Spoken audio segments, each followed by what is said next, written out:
we are. Game 2. See a bit of a role reversal here. As in the blue. Playing Chaos this time. It is Guardian as the Plague Champion. And in the red, up 1-0 over his opponent, is the red Space Marine Apothecary of Foxy. Fedrid Folly. Classic map. This little low ground area has a VP and rec point. It can be easily accessed by both sides. Control of this area can grant access to your opponent's power. But the middle. The player who controls the middle generally wins the game on Fedrid Folly, as far as I'm concerned. Gives you easy access to the northern plateau, where contained are 2 victory points. Both of them the natural, in inverted commas, victory point for each side. But being so close, these often end up being heavily contested. However, this area is not the best area to fight in, so we rarely see big battles here. It's usually small skirmishes. Speaking of small skirmishes, heretics aggressing onto the scouts, but using the garrison quite wisely are the scouts. Now with the apothecary in support, they can look to come out onto the field. However, the first Doom Blast suppressing the apothecary, taking a lot of damage from the Plague Champion. Plague Champion should probably switch his attention onto the scouts here. Scouts bleed very easily against the Plague Champion. But big damage onto the Apo. Apo doing a decent job covering for his scouts. There's the first heal we see, and Tactical Marines now on the field. A lot of heretics are going to die here. And indeed 4 of them have dropped. Meanwhile, the Chaos Space Marines of Guardian on the northern plateau. The second Chaos Space Marine squad on the way for Guardian. Unusual build, not one I'm a fan of. I generally don't like to see double CSM builds from Chaos players, like the utility of double heretics. However, with the Plague Champion it can work. You set up this big ranged firepower blob, slow moving, can be easily outmaneuvered, but against his opponent who is storing all of the requisition, he's hoarding. What's he going for here? Gonna drop some generators maybe? And go straight for Assault Marines? So it's double CSM into Havocs. No second Scout Squad from Foxy. Again, prefer to see a second Scout Squad. Without that extra maneuverability, you can easily become outflanked and easily get outmaneuvered on the map and lose your economy. What are you buying? It's just gonna buy straight Assault Marines, I guess? But this is a terrible fight for the tax. They need to get the hell out. Plague Champion, 2 squads of CSM. This tier 1 is going to be a nightmare for Foxy unless he gets some units out.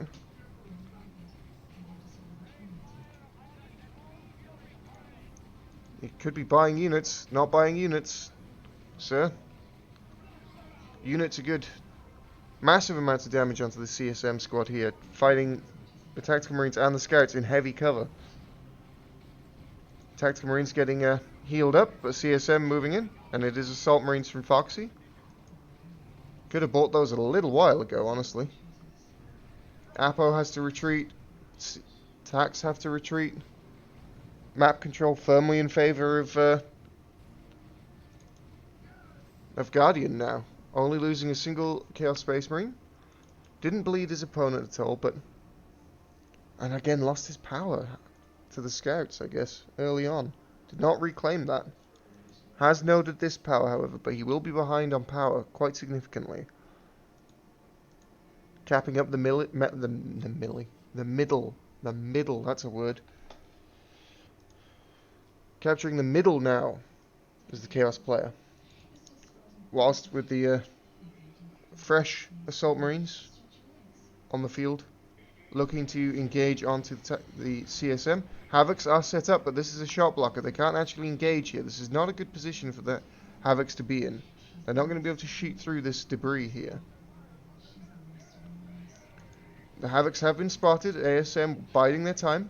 Kraken bolts popped. This is a terrible fight for the CSM. They do not want to be here.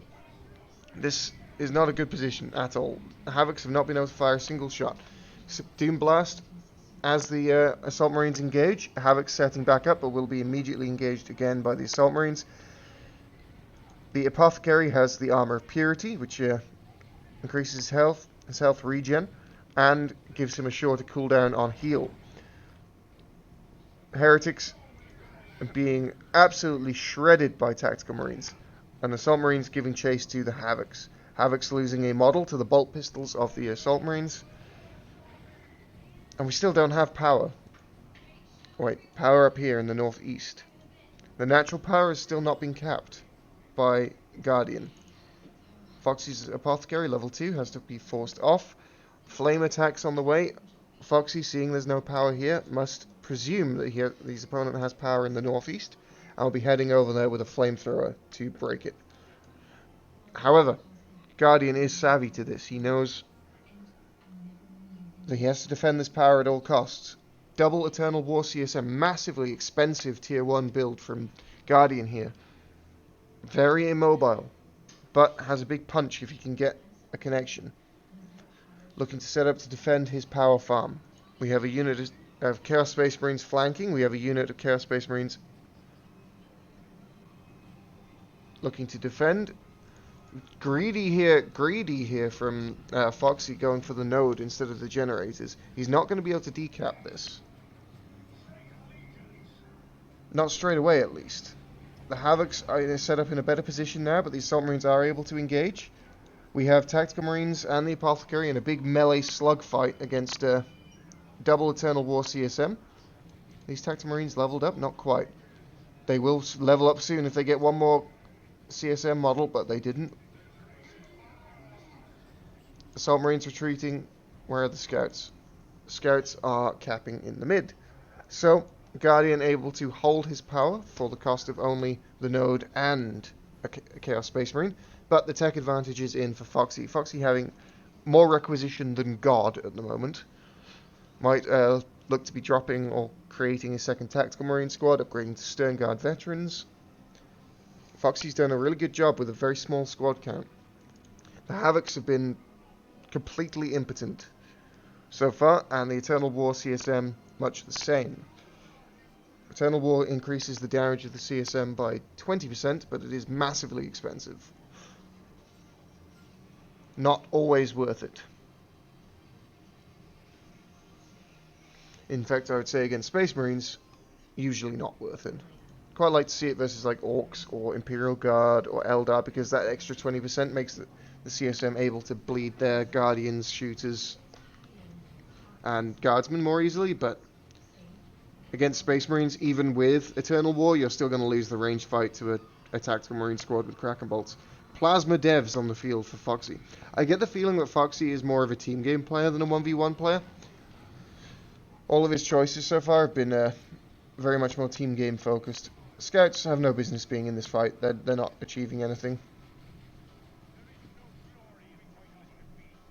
Lucky not to bleed anything. The tank traps, extremely heavy cover.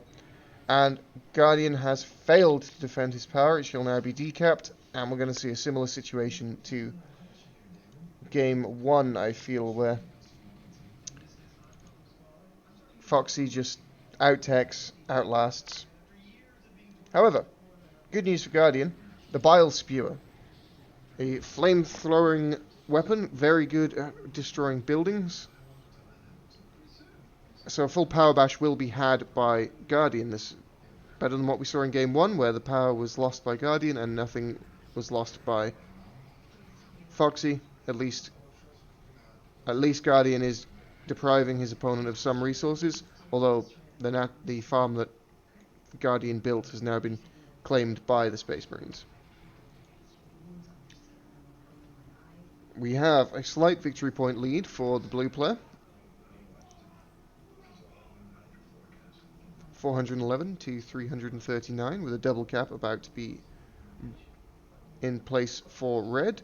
Tactical Marines dropped in by Foxy, upgrading to plasma guns straight away.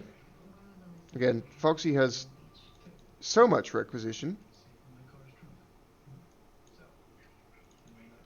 Okay, plasma devs set up. This isn't the best spot for them. They have a very narrow field of fire with good shot blockers. Plasma devs very rarely seen in 1v1, but against this slow-moving army of Guardian can be pretty effective. If they land a good shot on CSM or the Havocs, they can potentially wipe out a squad in one hit. We have an Assault Marine Sergeant and the Melter Bombs in for the Assault Marines. The Anointed Power Axe for the Apothecary and the Purification Rites. So this is a melee Apothecary. Tactical Marines. Both Tactical Marines now having plasma guns. We've switched off the Flamer. Tactical Marines are a very rare unit in as much as when they purchase war gear, they can switch freely between them. So this squad of Tactical Marines who previously had a flamethrower can buy a plasma gun, but then freely switch back to a flamethrower if they wish, if the need arises. However, the Plague Champion is going to get absolutely melted by the plasma damage of the Tactical Marines. CSM going to suffer the same fate. Havoc's not set up in range to suppress anything. Would like to see the Plasma Devs move up now, having seen the army of Guardian. But this is a very difficult position to assail. Bloodletters are the choice from Guardian. Decent choice. If they get into melee, they will do great work against the Tactical Marines. But getting into melee is going to be tricky. Triple cap now for Foxy and the army of Guardian, moving to the southwest, down onto the low ground to try and take back this victory point. And we're sort of in a holding pattern here for Foxy. He knows his opponent has to come to him. Scouts not able to finish the cap here, but do get out without any kind of damage. Seeing the army on the low ground, Foxy will move forward, looking probably to attack the power or cut off the retreat of the Chaos Army. Having not rebuilt power here, he's not giving up anything for this move, so this is a good move. Bloodletters have been spotted. Bloodletters retreating back into base. Where are the Plasma Devs? Same place. Tactical Marines now moving up to the power. This generator should go down relatively swiftly, with the Apothecary in here to dissuade melee. These CSM are Zinch CSM. Do we have double Zinch CSM? Only the one, okay. But look at the damage. We have the Anointed Power Axe in and the Bile Spear from behind. That was a good Doom Blast from the Heretics, forcing the suppression onto both Tactical Marines.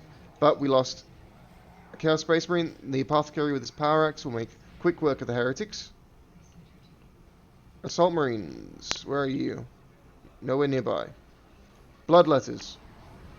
Very dangerous melee infantry, will shred the Apo. He has to get out of there. So one engagement here for Chaos, forcing his opponent to retreat. Let's see if he can do anything about this plateau situation. Let's have a look. How does he push up this slope against Plasma Devs? He's got to hope for some inaccuracy here. Maybe bait the shot with this is a very dangerous clump. Plasma Devs moving up. Oh, the Assault Marines jump in. That was a poorly timed jump. They actually tanked the Plasma Devs blast. Warp Rift. Sorry, phase shift used by the Bloodletters to phase into the warp, thereby avoiding damage. So far, the only damage inflicted by the Plasma Devs was onto their own Assault Marines. Not ideal, but that has bought enough time for the Tactical Marines to return to the field. Oof! A nice shot there from the Plasma Devs. What do we got here? We've got a call-in of Bloodletters. Bloodletters teleporting in onto the Plasma Devs. The Plasma Devs are backed into a corner, but the desynchronized leap from the Assault Marines disrupted the Bloodletters enough so that they didn't have to force a retreat, and then another jump from Assault Marines. The Assault Marines Sergeant has gone down, and the Bile Spewer Plague Champion likely to go down again here. Let's watch this plasma gun shot. It's no good. Assault Squad under suppression, forced to retreat. They did repurchase their Sergeant. And GG. Concede from Guardian. 2-0 is the score.